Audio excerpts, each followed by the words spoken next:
ईमानदार मिठाई वाला। एक गांव में महेश नाम का एक हलवाई रहता था। उसकी दुकान दूर दूर तक मशहूर थी। आसपास के सभी गांव वाले महेश की दुकान से ही मिठाई लेते थे। भाई मजा आ गया, क्या लजीज रबड़ी है। ये लड्डू भी लीजिए, शुद्ध देसी घी के हैं, आज ही बनकर आए हैं। लाओ भाई लाओ, 1 किलो लड्डू भी पैक कर दो। महेश का एक बेटा था रवि। रवि ने पढ़ाई छोड़ दी थी और वो दिन भर घर में ही बैठा रहता था। उठ बेटा रवि, आज मेरे साथ दुकान पर चल। मैं वहाँ क्या करूँगा पापा? अरे दुकानदारी सीख बेटा, आगे चलकर ये सब तुझे ही तो संभालना है। मुझे ये सब कुछ नहीं संभालना। मैं वीडियो गेम खेलूंगा, फिर दोस्तों के साथ बाहर जाऊंगा।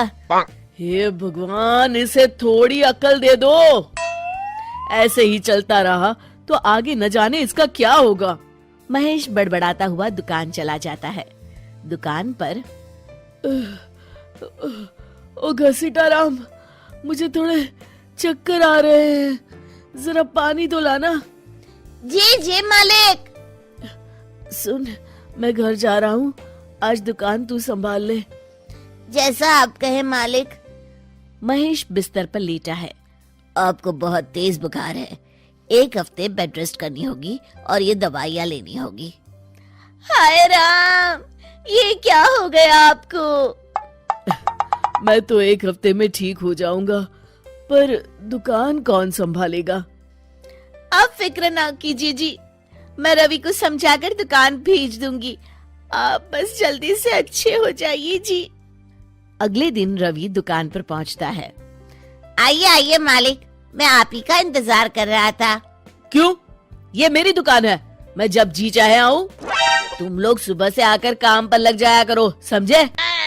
जी जी जी मालिक, दरअसल लड्डू बनाने हैं तो घी लेने जाना है, 5,000 रुपए दे दीजिए। 5,000? तुम्हारा दिमाग तो ठीक है? इतने महंगे लड्डू बनाएंगे तो मुनाफा क्या होगा? पर देसी घी भी तो बहुत महंगा है ना मालिक। क्या जरूरत है देसी घी की? डालडा ले आओ। पर मालिक। मुझसे बहस मत करो, जितना कहा गया है करो। और क्या क्या बन रहा है? मावे की बर्फी मालिक। मावा मावा मावा, हाँ। तभी उसकी नजर एक डब्बे पर पड़ती है। ये क्या है? ये रवा है मालिक। एक काम करो, हर 1 किलो मावा में 200 ग्राम रवा मिला दो। पर बर्फी का स्वाद बिगड़ जाएगा मालिक। जितना कहा है करो, अब जाओ यहाँ से। अगले दिन। क्या बात है रवि बाबू, आपके पापा दिखाई नहीं दे रहे? अब उनकी तबीयत खराब है।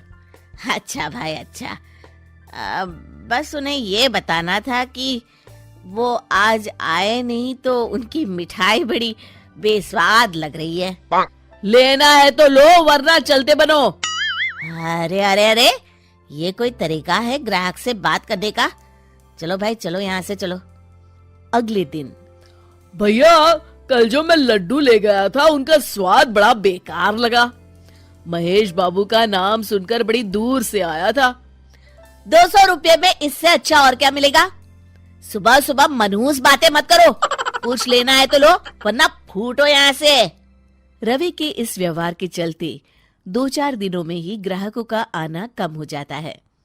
मैंने तो सोचा था कि कम पूंजी में ज्यादा मुनाफा होगा, पर यहाँ तो घाटा हो रहा है। आखिर चक्कर क्या है?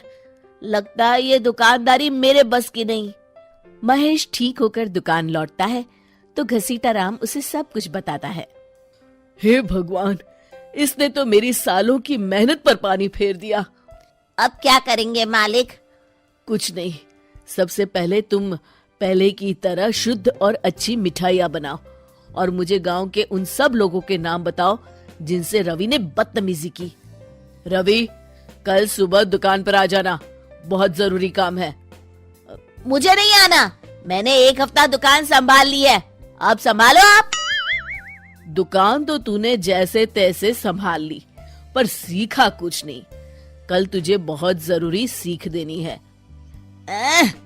रवि पैर पटकता हुआ बाहर चला जाता है। अगले दिन। ये ले ताजी शुद्ध मिठाइयाँ। मैं इतनी मिठाइयों का क्या करूं?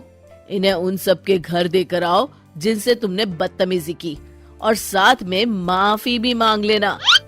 अरे पर मैंने तो सिर्फ उन्हें। बेटा, घर आया मेहमान और दुकान पर आया ग्राहक भगवान के समान होता है। अब तू जल्दी जा और कल से कमाल देखना।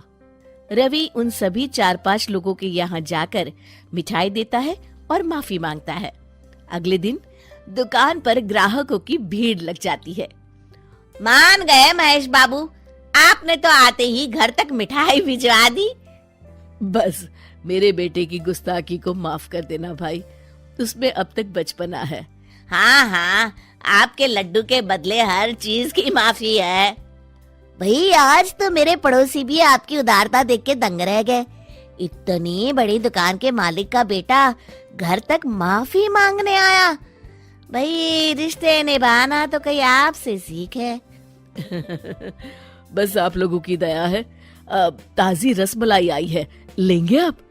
हाँ भाई हाँ, 200 ग्राम पैक कर दो। शिक्षा, सफलता पाने के लिए ईमानदार और विनम्र होना बहुत जरूरी है।